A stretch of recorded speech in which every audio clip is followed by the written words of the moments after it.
Hey there, folks. Welcome back to the Overflow. My name is Micah Curtis. And I'm Alex Baldwin, also known as the Hatman. And we have brought back the Overflow this week to discuss the questions that sadly we were unable to get to over the last two podcasts. And I'm ready to just get right into it. So, Hatman, politics or entertainment? Let's just shoot politics. Let's do it. All right. So, Star Gundam 007 has the first question for us. Says, do we think the likes of Antifa and other left-wing militant groups will cause some hoo-ha on, before, or just after voting day?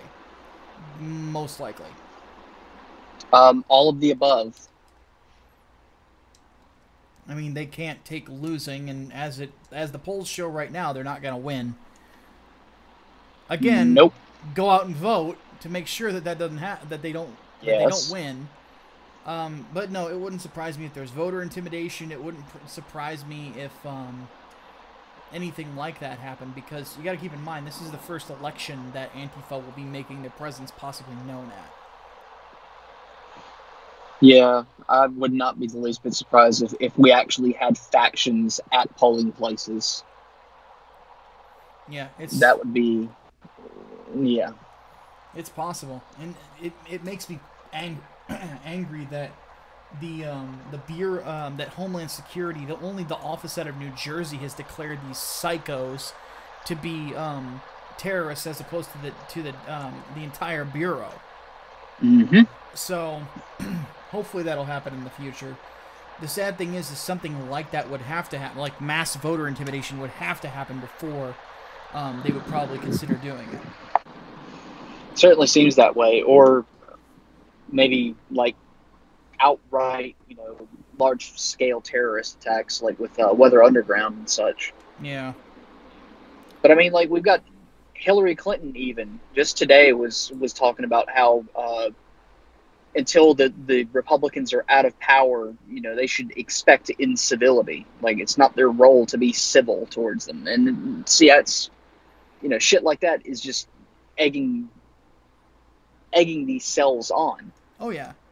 And we're not going to see the end of it. I mean, especially, good God, especially if the blue wave does not come to pass. Oh yeah. And this is what's driving me crazy about all of it, is because some days I'm laughing, some days I'm like, what the hell are you doing? And when I'm doing the whole what the hell are you doing routine, it's basically because you've got, the rhetoric is of pure panic. Millions will die! Is a mockery of that, but at the same time, it kind of worries me, because it's like, I saw a comic book writer or artist today named Bill Sienkiewicz say something like, "Oh, it would have saved millions of lives if Trump's parents had aborted him." I'm like, where are the millions dying because of Donald Trump? Where are they, aside from Planned Parenthood? Tell me that, Bill.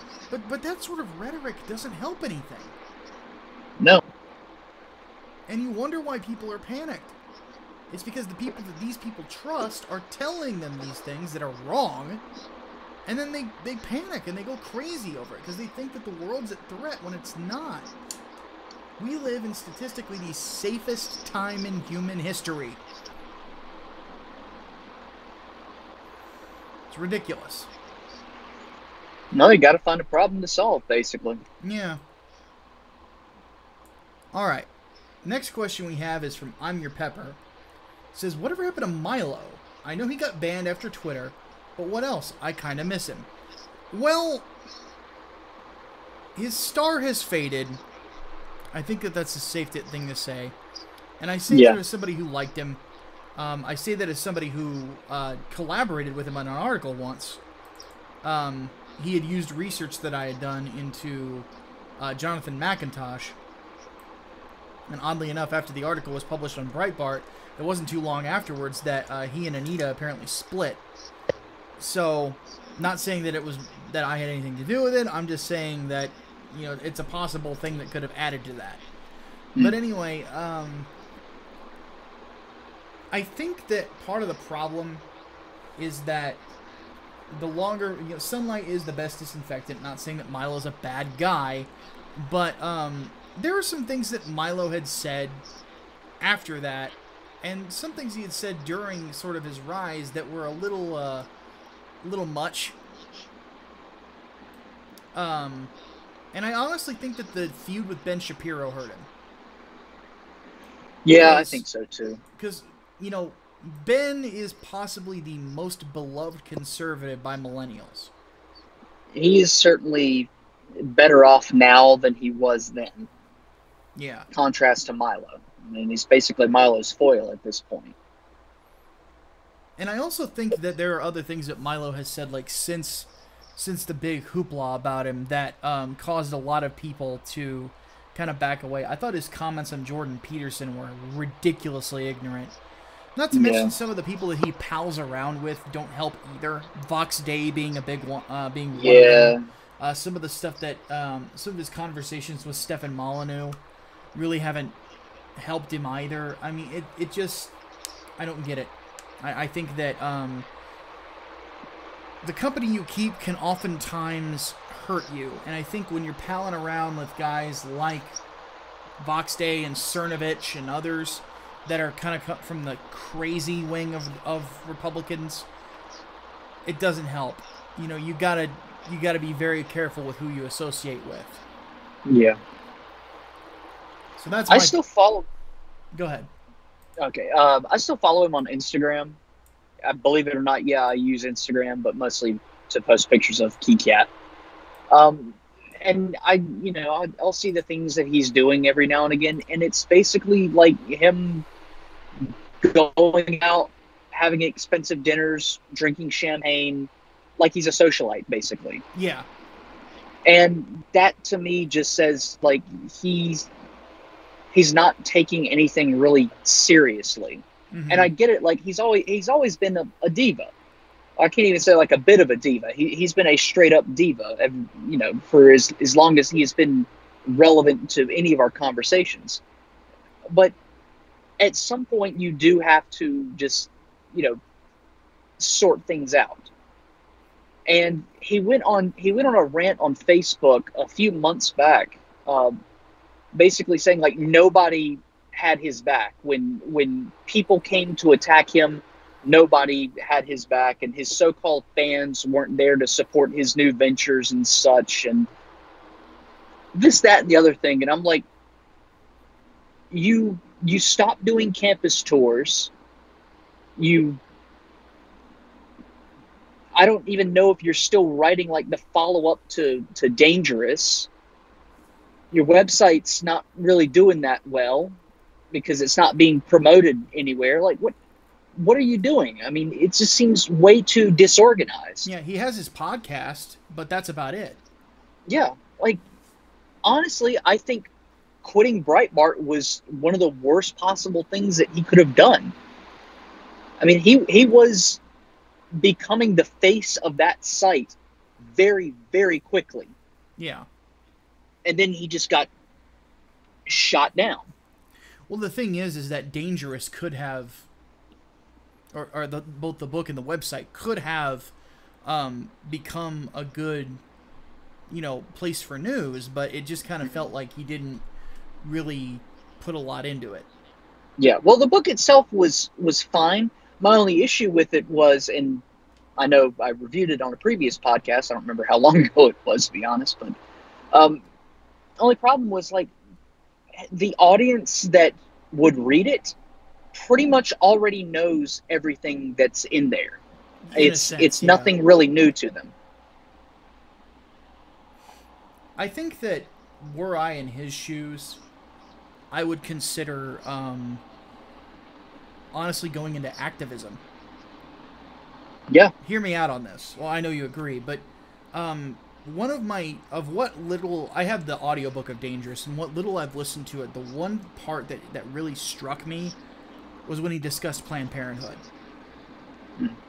He went in and probably had one of the best anti-abortion rants up until Ben Shapiro kind of topped him recently. But you can tell that there was a lot of passion in that when he read it. Yeah. This was an issue that really struck home for him, for whatever reason. Maybe it's because his husband's black, I don't know. I would love to see Milo go on a fucking crusade against Planned Parenthood.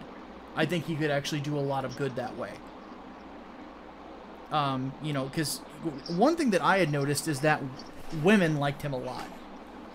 Yeah. Especially younger ones. And if he could basically get young women and some young men away from being wishy-washy about being pro-life, he could do a lot of good. Yeah. I would love to see him do that. I really would. I think that he's not as... I don't think he's as educated as some people in the conservative movement, but I don't think he's stupid. I think that he's just made some decisions that didn't have a lot of foresight. So yeah, that would be what I would think would be a good idea. And I think that he could do a lot of good that way. Yeah. I wish he had kept to his campus tours too. Yeah. Because pretty much every speech of his that I had heard, you know, regardless of campus, was gold. Mm-hmm. They were great. But here's hoping maybe he can reinvent himself. Maybe I'm hoping or so at least too. Do something good. Yeah, because you and I have both had conversations with him, however brief. Yeah. And he really is a really nice guy. He is. He really is. So, all right. Let's see here. Jack and Inman says, do we think we'll get Donald Trump for a second term? If so, good, as I don't want to deal with another leftist moron. Totally not talking about Obama. Odds are right now Donald Trump will probably get reelected. I think that he has two things going for him specifically. Well, actually, I'll mention that in a second. Hatman, do you think the same? Two factors: how the midterms turn out, and who the Democrats get to run. Okay, so here's why I think that everybody that is supposedly in the running right now will get slaughtered by him. The first is that the Democrats have not made one smart move since he's gone in office. He just seems to drive them crazy. Second, and this is tied into the first, the fact that everyone is going crazy about his existence, despite the fact that if, I'll be honest, I think that if Ted Cruz were president right now, and he was enacting some of the same policies, there wouldn't be nearly the same amount of madness. I think that it's something about Donald Trump himself. Just the way he does things drives the liberals mad. Or leftists, I should say. I'd say the Twitter is what does it. That's part of it. But regardless, I think that because of the madness of the left, more and more people are starting to wake up to how crazy they are. I mean, Lindsey Graham is talking about doing Oppo campaigning against his own colleagues. Mm-hmm. He would never do that before. No. He wouldn't have... He was basically saying, like, if Trump is our future, then the Republican Party is doomed 2 years ago. Exactly. This woke him up to a lot of things. It woke a lot of people up to exactly how far the left will go.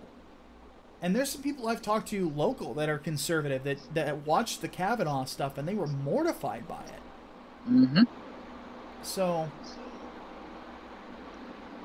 But yeah, I do think that he'll probably win. Especially if it's Cory Booker or Elizabeth Warren. Oh, good Lord. Those two are tailor-made to lose to Donald Trump. Kamala Harris, I would think, is too. Because the big problem... Stupid Kamala is going to be her nickname if she does it. I guarantee you it will be. And he'll probably come up with something off the Spartacus mantle to mock Cory Booker. Probably, he just keeps Spartacus. Yeah, I think. It's like he would just rip him up and down, and Pocahontas, Spartacus. I'd say like loudmouth Kamala or something. Yeah, but he would the only hope that the Democrats might have is somebody that Trump does not drive crazy, and there aren't any. So. Let's see here. Brian Gilmartin says, I said during the podcast social justice is worthless because all social groups are their own worst enemy. Do you agree? If so, what would you add to that? I wouldn't say that all social groups are their own worst enemy. I would say that there is an element of the human condition that is oftentimes ignored by a lot of what's the word I'm looking for? I say it all the time. What the fuck is wrong with me? I don't know what you're trying to pull out. What they're all aiming for.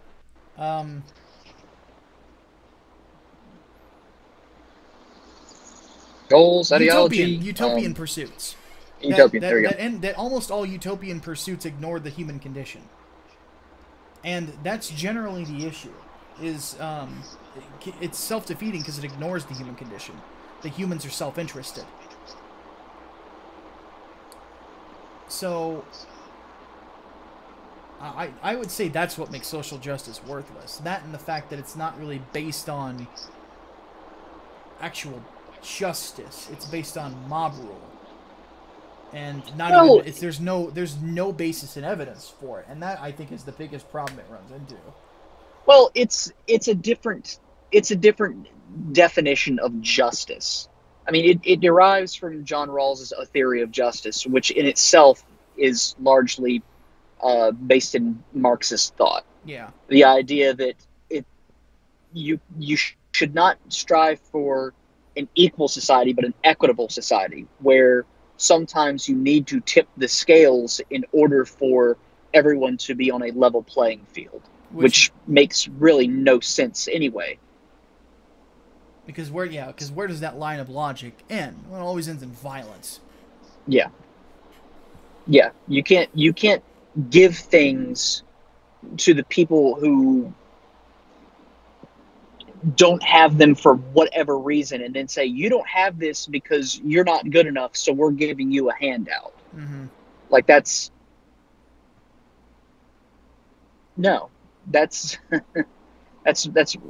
basically trying to create a dependency.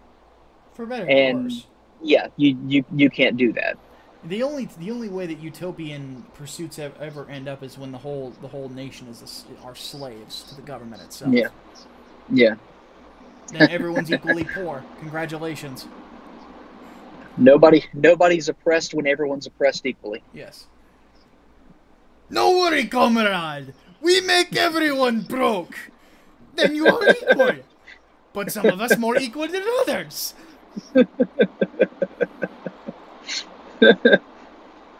Alright. Diogo Camacho wants to know, thoughts on the idea that rhinos let the Kavanaugh debacle go this far so the left would look like morons? No. No. No. No. They're not smart enough for that. Yeah, no. No. I mean, this is a situation also where the most left-leaning, I guess you could say, or most sympathetic to the left-leaning senators voted for Kavanaugh and were impassioned in the way that they spoke about it. Yeah. I mean, listen to Susan Collins' speech about it at some point if you get the chance. Listen to it. This is what I'm telling the audience. Listen to it. It is one of the most well-reasoned arguments that I've ever heard on the Senate floor. Yeah. So. Hardboiled Entertainment says, or gave us a clarification, rather, on the Jordan Peterson thing. Peterson thinks that Kavanaugh is internet innocent. He just thinks that Kavanaugh should step down after being cleared for closure or something. What? That doesn't make any sense either. I think that makes no sense at all. I think that basically be an admission of guilt. Yeah, I think that Dr. Peterson's just being kind of Canadian. Yeah, that's kind of the best way to put it. It's like, no, it's an American thing to not just beat the other guy, but stand on your victory. You can be humble in victory. Yeah. But you're not going to give up the fact you won. No. Because then you didn't win. You give the other guy the victory back. It's like, why would I do that? So there is no reason for Kavanaugh to say sorry. Yeah, basically. He has nothing to apologize for. No. I mean, Lindsey Graham, we mentioned earlier, said exactly that to his face. So. Yeah. Okay. Koopa's for entertainment, because we're out of politics stuff. All right. Koopa's Revenge says, remember the Castlevania collection I mentioned twice before? Once with Simon and Smash and once after the Korean leak. It's Symphony of the Night and Rondo of Blood. Well, I already own Symphony on my Xbox 360. But I've never played Rondo. I played Dracula X, the SNES port that wasn't really that great. Yeah. But I've never played Rondo of Blood. So, I wonder what that is to the out PSP some years back. Yeah, they did. It was actually kind of like a semi-remake of it. Yeah. Let me look at this Castlevania collection. I'm gonna Google it real quick. Yeah, is it just straight ports, or are they like remastering them and all? Because I would love to play like Symphony of the Night remastered. That would be awesome. It's called Castlevania Rondo of Requiem, Blood. and it's basically a port of the two. Okay. It is. Okay. It's a translation of. Excuse me. It's a translation of Rondo, from Japanese to English. And then so it's Symphony. a proper. And it's coming out for the PS4. Okay, so it's a proper port of Rondo. Yeah, which I don't know if we've ever had a straight port of Rondo in HD. Like, I think they did include the original version on the PSP with the remastered version, but I don't remember entirely. I don't either. All I remember is they had that game on there in some capacity. Yeah, I'll be honest, Symphony of the Night was pretty fun, but I have no desire to ever play it again. Because it's good every now and again. Yeah. Unless you play as Richter, in which case... Well, that's a challenge.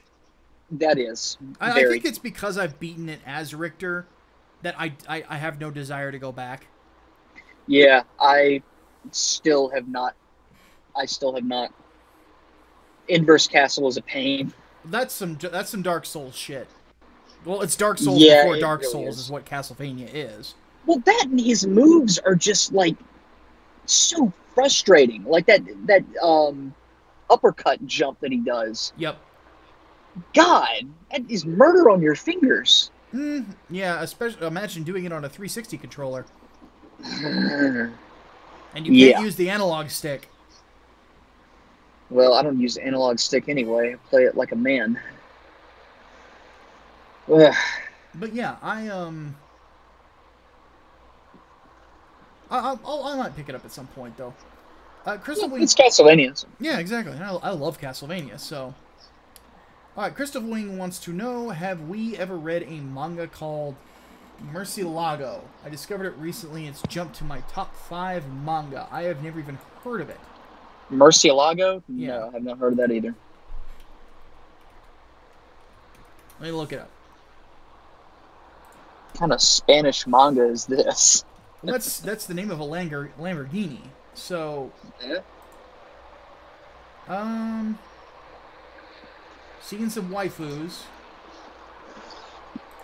All right, I think we know why it's in his top 5. Yeah, I don't know what it's about. Interesting art design. That's, I'm guessing. It's actually looking a little twisted, just a touch from the videos that I'm seeing here. Like Devilman Twisted, or I don't even know how to describe it. Let me see if I can pull up TV tropes and see what the description is. More like Tim Burton kind of twisted. Oh, okay. Alright, so it says your ex-mass murderer turned hitwoman, Komori Kuroko, lives in a city overflowing with heinous crimes and violence. Even though she is now a hired assassin by the Japanese police force, she has a record of murdering 715 people in the past since her childhood. Classy. Now she partners with Tozakura Hinako, a wild, lighthearted, and innocent yet bold girl who drives like an absolute maniac to destroy other mass murderers who are deemed unstoppable by normal means. And just because she's got a job to do doesn't mean she can't have a good time with the ladies. So, psycho lesbian. I can see why people like it. Yeah. And yeah, like the cover that they're showing is this chick like poking a cyborg's boob with a gun. So, yeah. Cool. I don't think that would be my cup of tea. No, I've actually been reading Goblin Slayer. I've been hearing about that more and more recently. It is basically Japanese Middle Ages Doom guy. Is basically what the dude is. Literally too angry to die. Another man too angry to die. I started, like, I was kind of making fun of it on Twitter, like, because people were comparing it to Berserk, and I read the first couple chapters. I'm like, yeah, this is nowhere near as good. It's kind of just edgy fun, but it basically is Doom guy with an RPG party, plus a bit of rape here and there. So, well, actually, no. You see one, and then there's another attempted, but that's about it. But it's fucked. I ain't gonna lie. Which is probably why I liked it. Okay. Sounds about right. Yeah. Knox the Last wants to know, what do we think about Spider-Man Noir? Yes. I didn't really get the appeal. Really? Yeah. It didn't really do it for me. I thought it was a pretty interesting take. Almost felt like it almost felt like what would happen if one of the Bat family had spider powers. Yeah, to each his own. Like my favorite, like, alternate universe Spider-Man will probably always be 2099. Yeah.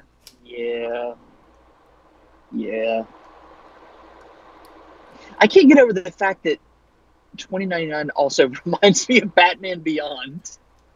Oddly enough, I think it came out before Batman Beyond did. I believe it did, yes, but I can't help but think of those two together always.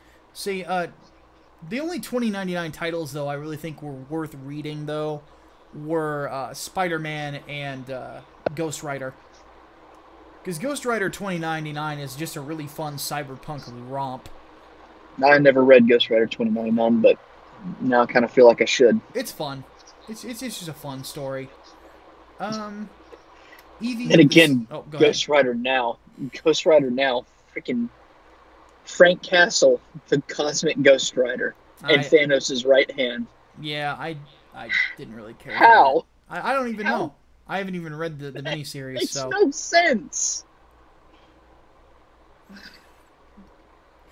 Jesus Christ, Marvel, get your head out of the early 2000s. Yeah. Let's see here. Evie of the Sea wants to know, do we care about the new She-Ra, and have we seen the new trailer? No and no. Also no and no. Also, hi, Eve. Oh, that's Eve? Yeah, that's Eve. I wondered where she went. She changed her freaking name. Yeah, Eve is now an Evie, which is wholly appropriate. Hardboiled Entertainment wants to know, when can we expect my book recommendations fiction video? Been waiting since the non-fiction one. I'll probably do that one on my main channel. And probably talk comic book runs and fictional books. You will never get that list from me because I would probably end up recommending more short stories than like actual novels. Mine will actually probably be shorter than a lot of people think. So, that'll be interesting. Probably not going to do that tonight. I'll probably do that at a different time. Gojira387 says, I've been wanting to be a writer for years. Do you think that we're turning a corner where there might be hope for conservatives in the arts? Well, crowdfunding has certainly awakened that little beast, I would think. Though there always have been, there's just, the big problem is that when it comes to conservatives in the arts, conservatives are very practical people, and we know we're not the type of people that are going to be the starving artist. We have no desire to be. No. You know, we want success, we want to do things, and to be successful in the arts, you're either broke or you're successful. That's it. You know, and then there's just levels of success from that. Because, like, a good example using music would be Devin Townsend. Devin Townsend is probably the single most talented guy in heavy metal in probably the last 20 years. And that's saying something, because there's a lot of talented people in heavy metal. And he's not that big of a name. But he's fairly successful. He has his own record label. He, has his own band. He tours quite a bit. And has made a good living. But compare that to, like, James Hetfield of Metallica. And then it's like, bang! And then there's other guys I've met in certain bands that I've seen their shows that are like, they're dead broke.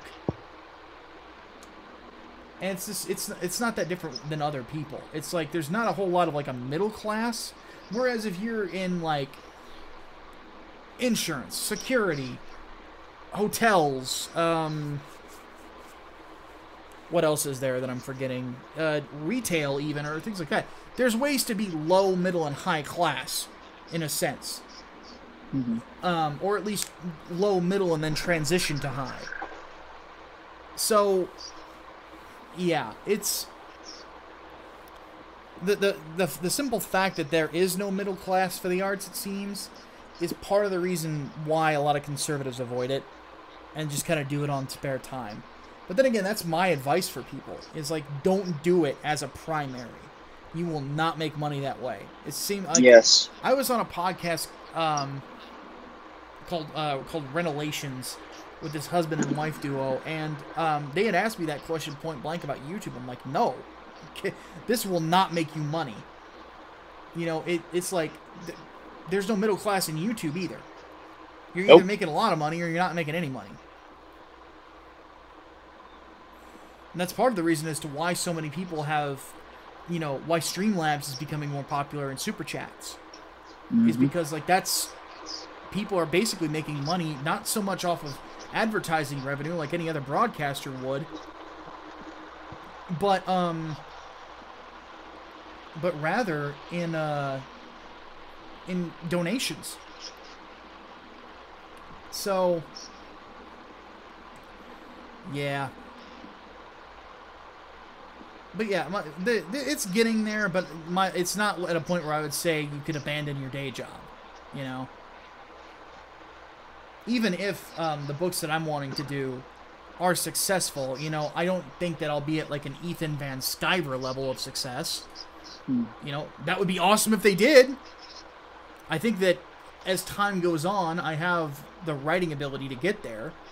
But Ethan is also like 10, 12 years older than I am. So, he's got a lot of years on him that I don't. But anyway, that's just my thoughts. Hatman, what do you think?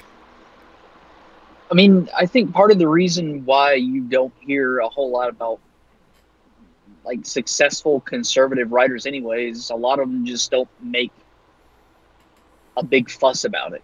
Mm-hmm. Of course you're going to see some, like, more conservative themes in, what they write, but it's not going to be very overt. It's not going to be in your face. Whereas if you have, like, lefty writers, of course, that's going to be like a big part of what they do. And that's going to also be pushed a whole lot more. Whereas though you've got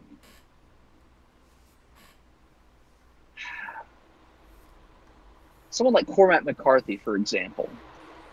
Yeah, he's on the successful end, and yeah, you can definitely get some conservative things out of what he's writing, but it's not as in your face as, say, do I have to mention his name, Ta-Nehisi Coates? Mm. That's basically the core of, what he's writing. So I guess my suggestion, first and foremost, is,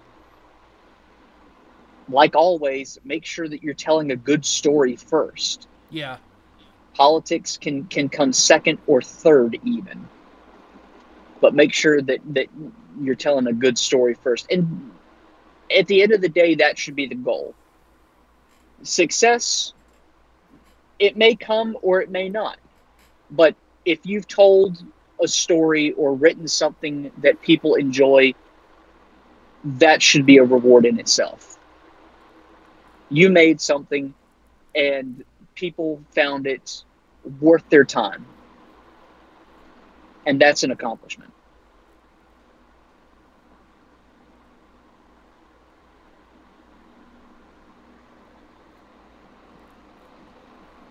Fair enough. Yep, I have nothing to add to that. So, well, that's all we have for today. That's it. That is it. So, all Hatman right. has editing to do.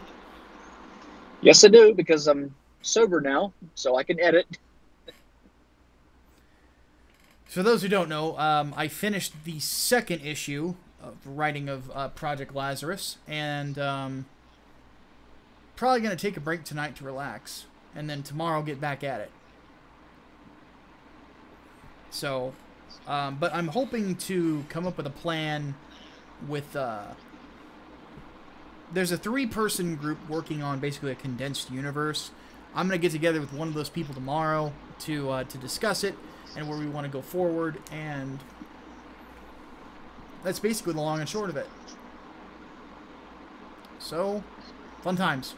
Alright, folks, if you're coming here from somewhere else, please don't forget to like and subscribe to this particular video, and we'll be back this coming weekend with more podcasts. Should be fun. But until that time, my name is Micah Curtis. And I'm Alex Baldwin, also known as the Hatman. We'll see you guys next week. Deus Volt. Deus Volt.